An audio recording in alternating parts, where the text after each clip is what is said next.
Et la halachot, Hazak ou Baruch Rabotai. D'abord un grand Mazal Tov, bravo à Samuel pour une lecture extraordinaire. Pas que la paracha, hein, la prière, tout. Alors Bezrat Hashem, on en reparlera après la prière. Si tu veux faire toute l'année, Baruch Haba.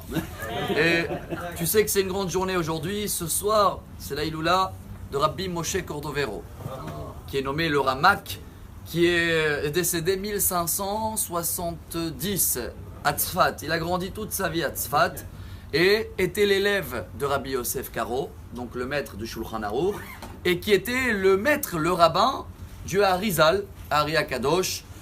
Et pourquoi c'est important de parler de lui ce soir? Bon, Bezrat Hashem, on a un petit groupe, on va essayer de se retrouver là-bas et bien sûr partager des prières, pas que pour nous, pour tous. Mais il a écrit un livre. Et j'ai aujourd'hui la journée de parler de ce livre-là, parce qu'il y en a beaucoup qui adorent, et ils ont raison, hein, les ségoulas pour la bonne santé d'abord. Et après, toutes les autres ségoulottes. C'est quoi une ségoula en hébreu? C'est quelque chose qui marche, qui nous amène un bonus.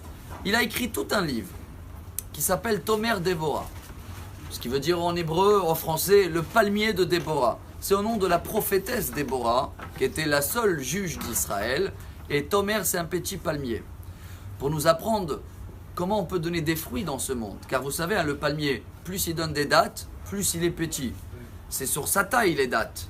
Mais le but à nous, dans la Torah, Tzadik katamar ifrach, dit le roi David. Nous, le but, c'est de donner des fruits ou s'investir à donner des dattes pour les autres, même si c'est sur le compte de notre taille.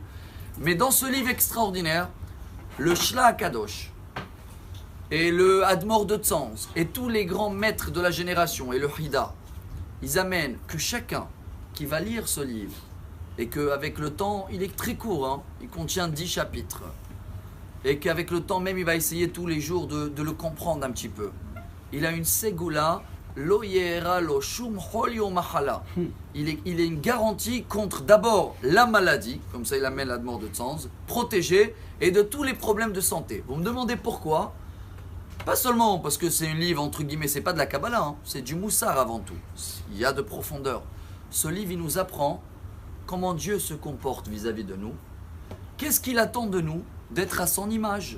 Il y en a qui vont dire, mais non, c'est pas possible, on est des êtres humains, on fait des erreurs. Oui, mais il y a le minimum et tout le début, voilà, il nous reste une minute. Le début du livre, il nous parle de la patience illimitée qu'il a Dieu vis-à-vis de nous.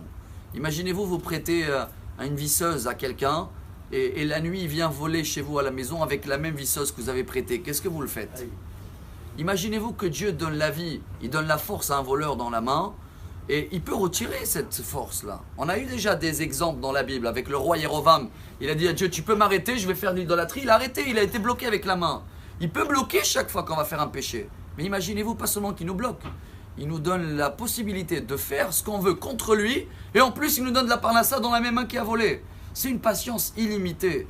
Ça, c'est juste un petit goutte pour savoir comment ce livre, ce maître nous apprend de se comporter vis-à-vis des gens, d'avoir de la patience, de partager, de donner des fruits. Je rajoute entre parenthèses, et même si on termine la 3e minute, on a fait une série à l'époque, on a partagé Tomer Déborah. Elle se trouve, je crois que sur YouTube, le Centre Rachi. Mais essayez chacun, en tous les cas aujourd'hui, ce soir, prendre ce livre, regardez la grandeur de Rabbi Moshe Cordovero et Bisrout, Rabbi Moshe Cordovero et la Bar Mitzvah. On va avoir, si Dieu veut, une journée remplie de joie et de santé. Amar Rabbi Elazar, Amar Rabbi